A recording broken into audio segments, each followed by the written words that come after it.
परिभाषा प्लेटो ने दी कि जब ध्वन्यात्मक होकर ओठों में प्रकट होती है भाषा, और हेनरी कहते हैं विचारों को प्रकट करना। ठीक है। बाबूराम कहते हैं कि भाषा का विश्लेषण करके उसका दिग्दर्शन करना। भोलाराम क्या कहते हैं? भोलाराम कहते हैं कि भाषा वह है जो सामान्य ऐतिहासिक तुलनात्मक प्रायोगिक दृष्टि से अध्ययन किया जाए। ठीक है। अब आता है भाषा की जो विशेषता है, यदृच्छात्मक, सृजनात्मक, अनुकरण, ग्रहणता, परिवर्तनशीलता। ठीक है।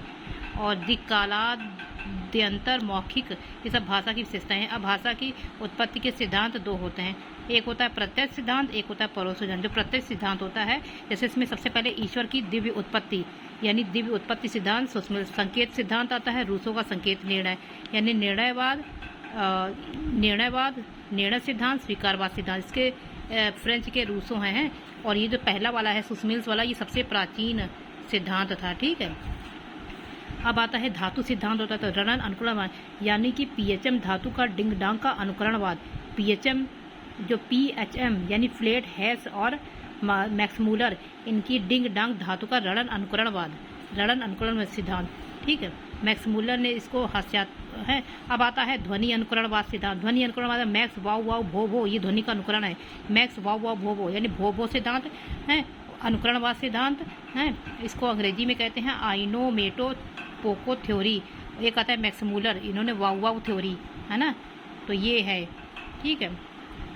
और ये तो ये वाला सिद्धांत है, कौन वाला? धातु सिद्धांत। इसको नेवेस्टिक थ्योरी कहते हैं, दार्शनिक लोग नेवेस्टिक थ्योरी कहते हैं। अब आता आवेग सिद्धांत यानी अविकास मूलकता का पूह आएगा, डरो मत मतलब डार्विन। ठीक है। और विकास मूलकता का सिद्धांत, विकासवाद का सिद्धांत, पूह का सिद्धांत। और आवेग मतलब आवेगा यानी आवेग सिद्धांत, और डार्विन है इसके जन्मदाता। अब आता है टाटा आदि मानव बोलते मेपोल सिद्धांत, खंबे वाला सबसे निम्न कोटि का सिद्धांत। अब आता यो श्रम हो जाए न्यारा, तो यो हो वाद और डॉक्टर न्यारे। ठीक है। और इंगित सिद्धांत का गितर राय और रिचर्ड, इंगित तो राय रिचर्ड। ठीक है। मौखिक सिद्धांत कहते थे। अब आता है संपर्क सिद्धांत यानी कुत्ते के काटने से संपर्क से रेबीज होता, तो रेबीज के बाद। अब आता है संगीत सिद्धांत को प्रेम सिद्धांत का डार्विन स्पेंसर यस डार स्पेंसर का संगीत, तो डार्विन स्पेंसर यस्पर्सन का प्रेम संगीत सिद्धांत। प्रेम सिद्धांत संगीत। प्रतीक सिद्धांत है पी है तो प्रोफेसर स्वीट। ठीक है। अब आता है समन्वय सिद्धांत, तो हेनरी स्वीट। प्रतिभा सिद्धांत भर्तृहरि की प्रतिभा। ठीक है। तो ये है। ठीक है। अब आता है भाषा का निर्णय है, तो दो भाषा एक नदी है, वृक्ष है। भाषा की पसंद का एक है आकृति मूलक, एक है परिवार मूलक। आकृति मूलक में जो दो भागों में योगात्मक, अयोगात्मक में चीति वथा। ठीक है। और योगात्मक में पास, प्रश्लिष्ट, अश्लिष्ट और श्लिष्ट। ठीक है। प्रास और संपत भी। तो प्रा से होता है, प्रा का क्या होता है? तो प्रा से इसका मतलब होता है समास प्रधान होती प्रश्लिष्ट है, और अश्लिष्ट कैसी होती है? ये प्रत्यय प्रधान होती है, और श्लिष्ट होती है विभक्ति प्रधान। ठीक है। अब ये जो संपत्ति। ठीक है। अब आता है ये होती है रूपात्मक, योगात्मक, पदात्मक। ठीक है। या योगात्मक व्यास प्रधान एक अक्षरी होती है, इसमें निरवा उपसर्ग नहीं होते हैं। चीटी वथा चीनी, तिब्बत, सूडानी भी हैं। अब आता है योगात्मक में होता है, ये अवयव होते हैं, इसमें प्रकृति प्रत्यय युक्त होते हैं। ये अश्लिष्ट होती है प्रत्यय, श्लिष्ट विभक्ति, और ये प्रत्यय और प्रश्लिष्ट समास प्रधान होती है। तो ये जो श्लिष्ट होती है ये योगा अंतर्मुखी बहिर्मुखी होती है, ए बी होती है, अंतर्मुखी बहिर्मुखी, ये विभक्ति प्रधान होती है। तो अंतर्मुखी में संयोगात्मक अरबी आ जाएगा, वियोगात्मक में हिब्रू आ जाएगा, बहिर्मुखी में संयोगात्मक में आ जाएगा संस्कृत ग्रीक लैटिन अवस्था, यानी संस्कृत ग्रीक लैटिन अवस्था और रूसी है। संस्कृत ग्रीक अवस्था रूसी, संस्कृत ग्रीक अवस्था लैटिन रूसी। और वियोगात्मक में आ जाएगी केवल हिंदी, वियोगात्मक में आ जाएगी हिंदी केवल। इसमें संस्कृत भी आएगी, संयोगात्मक में ग्रीक भी आएगी, लैटिन भी आएगी और अवस्था भी आएगी है। संस्कृत ग्रीक लैटिन अवस्था रूसी, ये संयोगात्मक में, और वियोगात्मक में ओनली हिंदी। ठीक है। और प्रश्लिष्ट में होती है दो, पूर्व प्रश्लिष्ट और आंशिक प्रश्लिष्ट। ठीक है। तो अमेरिका की जैसे चराकी भाषा ये प्रश्लिष्ट है। ठीक है। अब ये जो अश्लिष्ट होती है ये चार भागों में होती है, अंतःयोगात्मक, पूर्व योगात्मक, पूर्वांत योगात्मक और मध्य योगात्मक।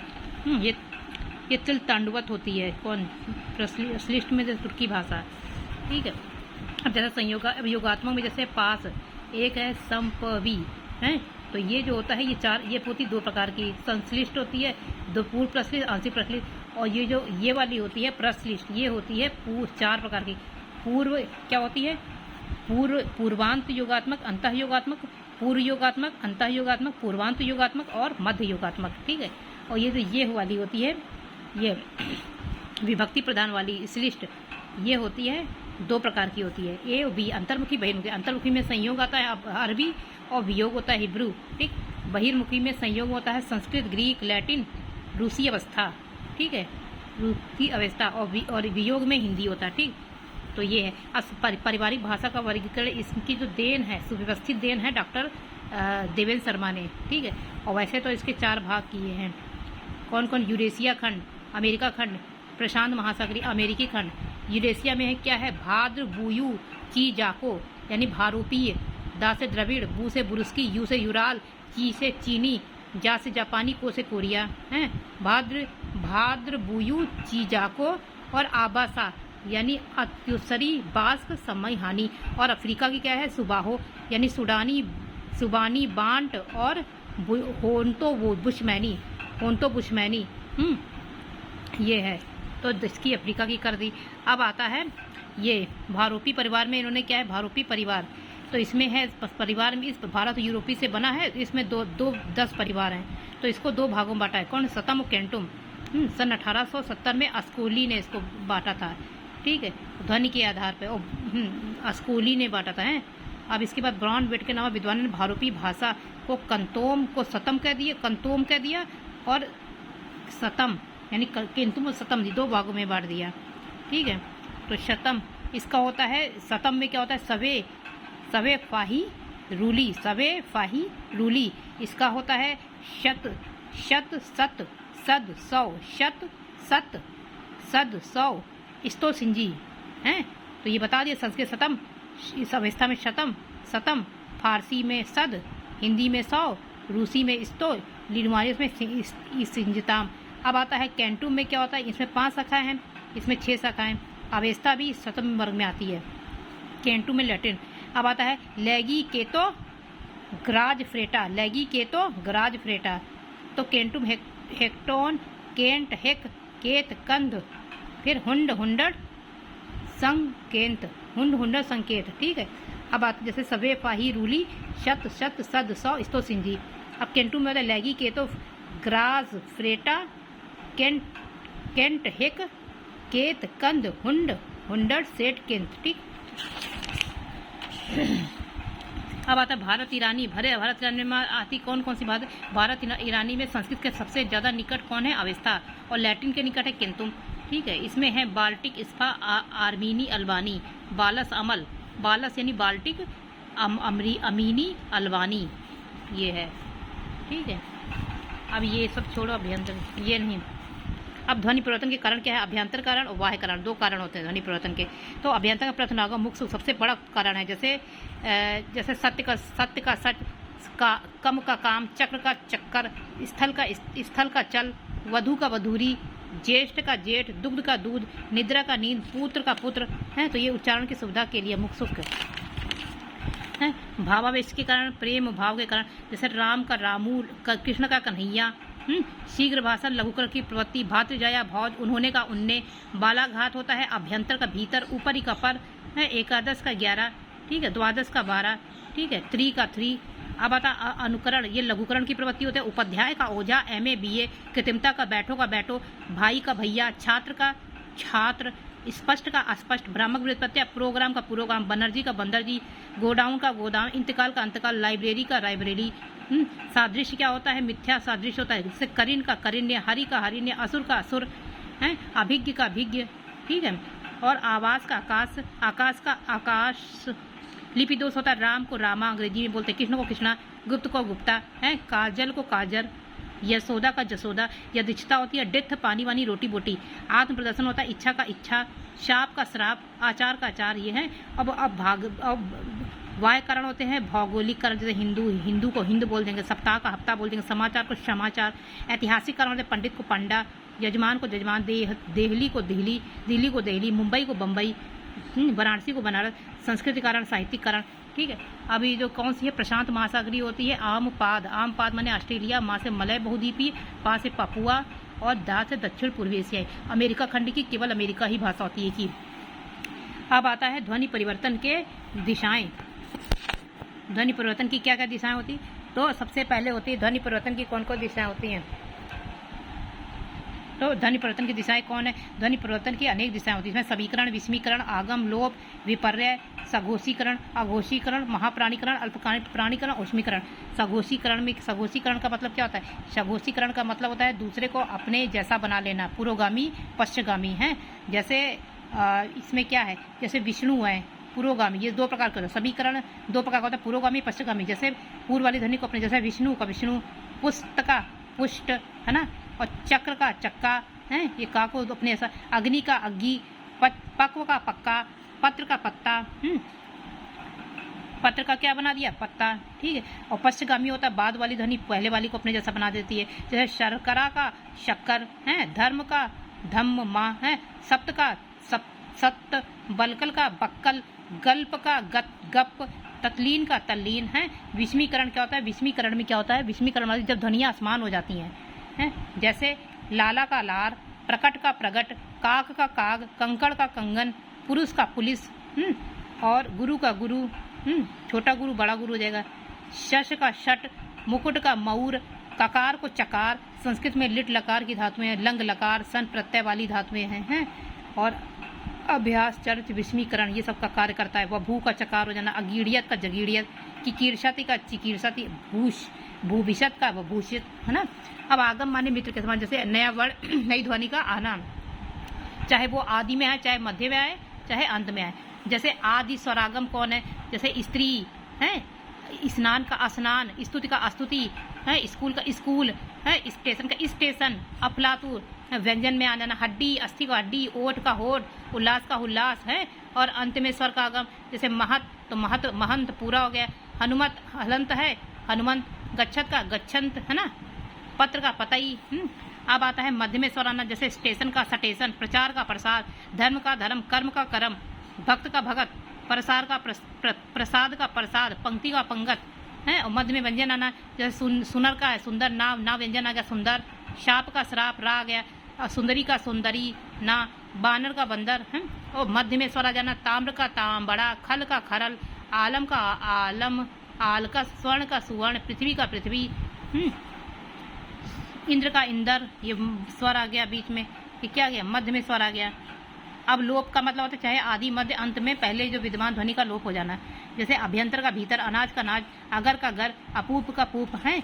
और आदि व्यंजन लोप, स्थाली का थाली, स्थान का थान, स्कंद का कंधा, शमशान का मसान। आदि अक्षर का लोप हो जाएगा, जैसे उपाध्याय का झा, आदि आदित्यवार का इतवार, है ना। अब आ जाएगा जैसे मध्य में स्वर हो जाएगा, राजन का राज्ञा हो जाएगा, जगम का जगमतु हो जाएगा। और मध्य में व्यंजन लोप हो जाएगा, कति का कई है, ब्राह्मण का ब्राह्मण, रात्रि का रात, पक्ति का पात।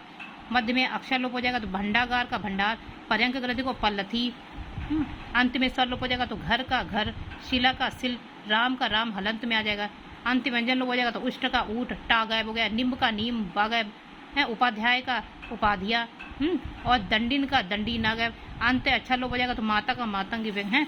अब छोड़ा समान अक्षर लोप, ब्लूमफील्ड ने कहा है, यानी समान बल्ब, समान अक्षर लोप, समान बल्ब। तो समान ध्वनियाँ जब एक के बाद दूसरी आती हैं, ब्लूमफील्ड कहते हैं, अमेरिका के हैं, इसको समान अक्षर लोप या समध्वनि कहते हैं। जैसे शे वृक्ष का शे वृक्ष, जही का जही, नाकटा का नकटा, हिरण्यमय का हिरण्यमय है, स्वरगंगा का स्वरगंगा, ठीक है। शस्प पिंजर का शस्प पिंजर, वितस्ती का वित्ता, खरीददार का खरीदार। महाप्राणीकरण में 24 शब्द, जैसे गृह का घर, परसु का फरसा, वाष्प का भाप, शुष्क का सूखा, वेश का भेष, दृष्ट का धीट। अब जो अल्प प्राणीकरण होता है 135 यड़, वो उच्चारण से महाप्राण की ध्वनियाँ अल्प प्राण हो जाती है। जैसे दधार का दधार, दधार का दधार, और दधौ का दधौ, सिंधु का हिंदू, बुद्ध का बुद्धि, शुद्ध का शुद्धि। घोषीकरण में क्या होती है? घोषीकरण में क्या होती है? जब कोई विद्यमान अघोष ध्वनि के बाद घोष हो जाए, जैसे काक का काक हो जाना है, अघोष का घोष हो जाना, शती का सदी हो जाना, नकट का नकद हो जाना, कंकड़ का कंगन हो जाना, 11 का 11 हो जाना, ये एकादश का 11 हो जाना। अब अघोषीकरण क्या होती? अघोषीकरण का मतलब होता है कि घोषीकरण के उल्टा, यानी पहले जो विद्यमान कोई ध्वनि घोष थी उसका अघोष होना। जैसे मदद का मदद, खरी चा की तरह, तद का तत्पर है। विपर्य क्या होता है? विपर्य माने होता है स्थान विपर्य, और इसका नाम स्थान विपर्य, स्थान परिवर्तन कहते हैं, स्पूनरिज्म कहते हैं इसको, कहते हैं डॉक्टर स्पूनरिज्म ने बताया था। लखनऊ, इनको ये आदत ये करने की, लखनऊ का नकलऊ बोलते थे हैं, वाराणसी को बनारस, ब्राह्मण को ब्राह्मण बोलते थे। यासफोर्ड के जो विश्वविद्यालय थे स्पूनर, ये भी गलतियां करते थे। वर्ण विपर्य को स्पूनरिज्म कहते हैं। स्नान को नहाना, मतबल का मतलब चहुपना को पहुंचना, प्रत्यभिज्ञान को पहचानना, चाकू को काचू बोल देते थे। संधि होती है सपत्नी में 102 संधि हो जाना। अनुनासिकीकरण क्या होता है? पहले अनुनासिक ना हो, बाद में अनुनासिक हो जाना। जैसे ये सकारण अकारण दोनों का सकार, जैसे अंधकार को अंधेरा, कंपन को कांपना, ये कारण सहित है। और ये आकारण, जैसे सर्प को सांप, अश्रु को आंसू, अच्छी को आँख, उष्ट को ऊँट, इष्टका को ईट, उच्चा को ऊंचा। अब आता है मात्रा भेद। तो प्रथम लाखों के दीर्घ मात्रा हिस हो जाती है, हिस मात्रा दीर्घ हो जाती है। जैसे मात्रा भेद, जैसे पुत्र का पूत, भक्त को भात, अद्य को आज, भक्त को भात, प्रीतम को प्रीतम, बानर को बंदर है, अभीर को अहीर, ठीक है। आराम को आराम है, आराम को आराम, अलाप को अलाप। अब ध्वनि नियम सबसे पहले किसने दिया? ये मूल भारोपी भाषा से संबंधित है। ये नियम सबसे पहले किसने दिया? तो ध्वनि ग्रिम ने दिया 1785 में। 1863 में याकोब ग्रिम ने अपनी जो पुस्तक थी दायस ग्रामतिक, उसमें दिया है। उसको ग्रिम नियम कहा जाता है। इन्होंने 2 परिवर्तन बताया, प्रथम वर्ण परिवर्तन और द्वितीय वर्ण परिवर्तन। इनका मूल जो भारोपी का संबंध है कातापा, ये 9 स्पर्श ध्वनियों से था, ठीक है। तो इन्होंने क्या बताया कि इन्होंने बताया कि संस्कृत, लैटिन, ग्रीक ध्वनियाँ ये मूल भाषा में सुरक्षित हैं। दूसरी ओर को बताया था निम्न जर्मन, अंग्रेजी, डच ध्वनियाँ ये ध्वनियों में परिवर्तन हो जाती हैं, ये परिवर्तित हो जाती हैं। तो उन्होंने पहले बताया अघोष, अल्प प्राण, कातापा। ये कातापा जो है ये खाथाफा में हो जाता है, ग्रीक लैटिन में खाथापा। और ये खातापा, ये जो खा होता है ये घा धा भा संस्कृत में हो जाता है, घा धा भा। और फिर ये गाधा बा गादाबा में जाता है, फिर ये गादाबा, फिर ये कातापा में जाता है। तो कातापा ये खातापा में बदल जाती है ग्रीक लैटिन में, फिर संस्कृत में ये बन जाता है घा धा भा है। और फिर जब ये इधर आती है तो ये गादाबा में हो जाती है, फिर कातापा। तो ठीक है, तो ग्रिम नियम का संबंध भाषा परिवार से 9 स्पर्श ध्वनियों से, गादाबा फिर कातापा, ठीक है। अब इनकी 9 स्पर्श ध्वनियाँ क्या है? जो गादाबा है गादाबा में जाती है, फिर कातापा, यानी कातापा प्लस एक खातापा में, ठीक है। अब आता है कि इस नियम का संबंध प्रागैतिहासिक काल से है, यानी गा का में बदल जाता है, दा ता में बदल जाता है, और दा पा में बदल जाता है। गा का में बदल जाता है, दा ता में बदल जाता है, और दा पा में बदल जाता है, ठीक है। तो संस्कृत, लैटिन, ग्रीक ये निम्न संस्कृत ये मूल भारोपी भाषा थी, संस्कृत लैटिन। ये निम्न जर्मन में अंग्रेजी गाथिक डच आ गई है, और फिर इससे उच्च जर्मन में परिवर्तन हुआ, निम्न जर्मन में, फिर उच्च जर्मन में। अब दूसरे वाले में क्या हुआ? तो दूसरे वाले में क्या हुआ कि द्वितीय में क्या हुआ? निम्न जर्मन उच्च जर्मन में हुआ, तो इंग्लिश फिर उच्च जर्मन में चली गई। द्वितीय में निम्न जर्मन उच्च जर्मन में हुआ, ठीक है। तो ये है, जैसे भ्रातर, इसको ब्रदर, संस्कृत में इंग्लिश के बीच में, निम्न जर्मन में। द्वितीय में क्या हुआ था? निम्न जर्मन का उच्च जर्मन में, इंग्लिश और संस्कृत के बीच हो गया, ठीक। अब द्वितीय परिवर्तन में क्या हुआ? द्वितीय में जो कातापा है खातापा में बदल जाता है, ये खातापा गादापा में, फिर ये कातापा में आ जाता है। यानी जैसे कातापा ये खातापा में उच्च जर्मन में, फिर खातापा उच्च जर्मन में गादाबा, फिर गादाबा उच्च जर्मन में कातापा। जैसे बुक है BUW बुक, ये BUCH बन जाता है उच्च जर्मन में। और निम्न जर्मन का 3 जो होता है वो DRIE है, DRE है, EI में बदलता है। और ये वाटर है निम्न जर्मन का, ये वासर WASSER, ठीक है। तो ये इसमें बदल गया। तो ग्रिम नियम का अन्य नाम क्या है? सानुखंड समूल ध्वनि परिवर्तन ग्रिम नियम, ये छोड़ो। अब आता है इनका कुछ, इन्होंने जो ग्रासमान थे इन्होंने संशोधन किया, ग्रिम नियम का संशोधन किया। ये हेमान ग्रासमान, इन्होंने महाप्राण ध्वनि दी 1877 में। इन्होंने कह दिया कि बोधयत, ये संस्कृत का है, ये गाथिक में बीयू दान हो जाएगा, और जो दब है ये गाथिक में दाउक्स हो जाएगा। इन्होंने महाप्राण का नियम दिया। इन्होंने कहा कि जो ये मूल भारूपी जो कातापा है ये खातापा में बदल जाती है, कातापा और जो घादाबा थी जो उसकी ग्रिम नियम की, वो घादाबा गादाबा में बदल जाती है, और ग्रिम का जो गादाबा वो कातापा में बदल जाता है। इन्होंने कहा जैसे धा है तो ये दधाती है, तो ये ददाती हो जाएगा। और भी है वो भी भेती, तो ये विभेती हो जाएगा। हा है हाहार है, तो ये जहार हो जाएगा। हु है हुहोत, ये जुहोती हो जाएगा। तो इन्होंने बस इतना ही बताया। ग्रासमैन ने बताया कि बा को पा और दा को ता होना चाहिए, परंतु गाथिक भाषा में बा को दा ही मिलता है, ग्रास माने संस्कृत और ग्रीक भाषाओं में दो महाप्राण ध्वनियों एक साथ नहीं होती। उन्होंने ग्रासमैन ने कह दिया कि संस्कृत और ग्रीक में दो महाप्राण ध्वनियाँ एक साथ हो नहीं पाती। देखो कहाँ ये दो महाप्राण ध्वनियाँ हैं, कहाँ होती है, ये दाही तो बन जाती है, अल्पप्राणी तो हो जाती है, भी कहाँ है, ये वी तो बन जाता है अल्पप्राण, हा जा बन जाता है ना, तो ये कहाँ होती है। जैसे महाप्राण में मूल भारूपी में धदामी है, तो ये अल्पप्राणों के दधामी बन जाता है ना संस्कृत में, और बभार है तो ये बभार ही तो बन जाता है। तो इन्होंने यही कहा कि दो महाप्राण ध्वनियाँ एक साथ नहीं रह सकती।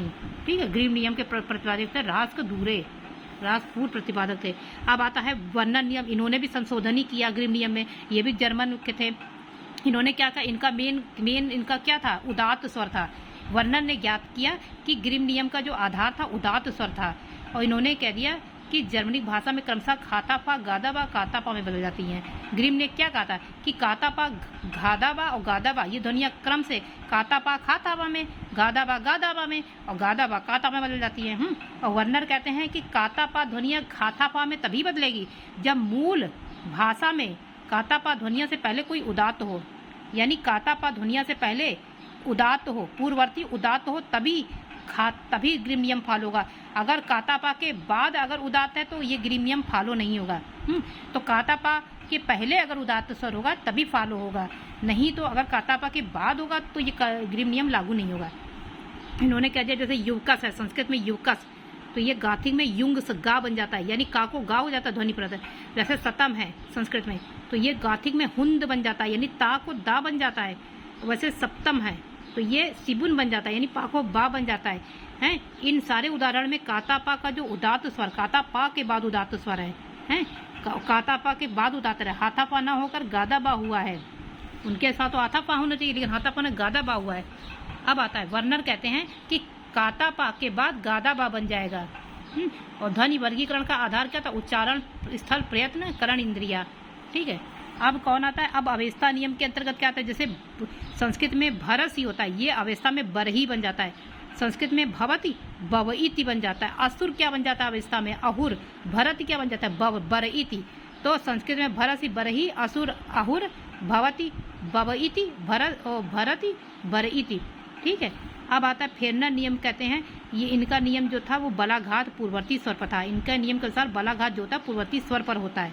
ठीक है, तो ये क्या कहते हैं, संस्कृत का सप्तम और गौथिक में सिबुन, संस्कृत को का सप्तम और गौथिक में सिबुन और सतम को हुंद कहते हैं। कौन, फेरनर, सप्तम को हुंद कहते हैं। तो संस्कृत को और गौथिक में कहते हैं, सप्तम को सिबुन कहते हैं गौथिक में, और सतम को गौथिक में हुंद कहते हैं। संस्कृत अवेस्ता आ हो जाती है, ग्रीक लैटिन में ई ओ हो जाता है। क्या है, अब आता है अर्थ विस्तार। अर्थ विस्तार में है कुछ अर्थ विस्तार के 3 दशाएं बताई, कौन को, अर्थ विस्तार, अर्थ संकोच और अर्थादेश। ठीक है, बाकी ये जो अर्थ उत्कर्ष और ये अर्थ अपकर्ष ये अलग से है। तो ये 3 दशाएं हैं, ये ब्रिल ने कहा। किसने कहा, ब्रिल ने दिया। जैसे अर्थ विस्तार, कुशल, प्रवीण, तेल, गौशाला, महाराज, स्याही, गोष्ठ, गवेषणा। तो ये पहले एक ही अर्थ में संकुचित थे, लेकिन फिर इनका विस्तार हो गया। तो जब विस्तार हो गया तो कुशल बन गए, प्रवीण बन गए, तैल बन गए। अब हर चीज़ में होगा तो तैल कहा जाएगा, गौशाला हर जगह बांधने वाले गौशाला, महाराज, स्याही, गोष्ठ, गवेषणा। अब अर्थ का संकोच, ये सबका फिर पहले कुछ और था लेकिन बाद में संकुचित हो गए, एक ही मतलब बाद में संकुचित हो गए हैं। और ये पहले कई चीज़ों में नाम लाया करता था, और ये संकुचित हो, जैसा गो, पृथ्वी, मनुष्य, अश्व, जगत, वारिज, जलज, सरसिज, ये पहले विस्तृत हुआ करते थे लेकिन अब संकुचित हो गए। और अर्थ विस्तार में वो पहले वो उनका विस्तार था, पहले भी अब भी विस्तार है उनका। ठीक है, अब आता है अर्थादेश। क्या होता है, असुर, अर्थ का मतलब, अर्थादेश का मतलब है कि दूसरा अर्थ लिया जाना। असुर, वर, सह, मौन, देवानाम प्रिया, पाषाण, आकाशवाणी, साहस, खाद्य, है ना, ये अर्थादेश है। अब अर्थ का अवकर्ष होना, साहस, मुग्ध। साहस का मतलब चोरी के भी काम को साहस कहते हैं। मुग्ध यानी मूर्ख को भी मुग्ध कहते हैं ना, करपट। ठीक है, तो अब अच्छा अर्थ नहीं है, अर्थ का उत्कर्ष होना है, अच्छा अर्थ आ जाना। पहले साहस को चोर में था तो साहस अच्छा काम हो गया, मुग्ध का चोर था, मुग्ध का अच्छा अर्थ हो गया, साहस। ठीक है, अपकर्ष आना मतलब अर्थ को गंदा अर्थ कर देना। जैसे असुर, जुगुप्सा, शौच, हरिजन चमारो कहते हैं, शौच अपवित्र को कहते हैं, जुगुप्सा भी अपवित्र को, बेकार चीज को कहते हैं, असुर राक्षसों को कहते हैं ना। तो यह अर्थ का अपकर्ष हो गया। ठीक है, एक टक्कर थे, उन्होंने 12 कारण बताए हैं अर्थ परिवर्तन के। लाक्षणिक प्रयोग, परिवर्तन, परिवेश के कारण हैं, व्यंग, भावात्मक बल, अज्ञान, भ्रांति, ऐसे करके बहुत, सादृश्य, पुनरावृत्ति, काल भेद, सहचर्य, है ना, प्रयोग अधिक्य, अन्य भाषा का प्रभाव, ये काफ़ी कारण इन्होंने टकरने बताए। तो कुल मिलाकर के ये है। तो भारूपी भाषा है शतम, शतम अवेस्ता, संस्कृत अवेस्ता, फारसी, हिंदी, रूसी, सवे फाही रूली तो बता दिया। भारतीय आर्य भाषाएं 1500 से 500, ये कौन सी है? 1500 से 500, ये कौन सी है? ये प्राचीन आर्य भाषा है 1500 से 500। और दूसरी मध्यकालीन आर्य भाषा है 500 से 1000, 500 से 1000। और तीसरी है आधुनिक, जिसको आधुनिक बोलते हैं, ये प्राचीन, ये मध्य, ये आधुनिक, ये 1000 से अब तक, 1000 से अब तक है, 1000 है ये। तो भारूपी भाषा कौन होती? भाद्रबुयु चिजाको आबासा, भाद्रबुयु चिजाको आबासा, ठीक है। ये सप्तम ओकेंटुम, इसको अस्कोली ने 2 भाग मारा, सप्तम 10 शाखाएं थी इसकी, ठीक है। भारूपी परिवार के अन्य नाम क्या है? Sanskrit Arya, Indo European, Indo हिवाइल, इंडो जर्मनिक, जैकाइल, भारूपी, एनोलोइन, इंडो कैल्टिक, ये सब भारूपी के नाम हैं।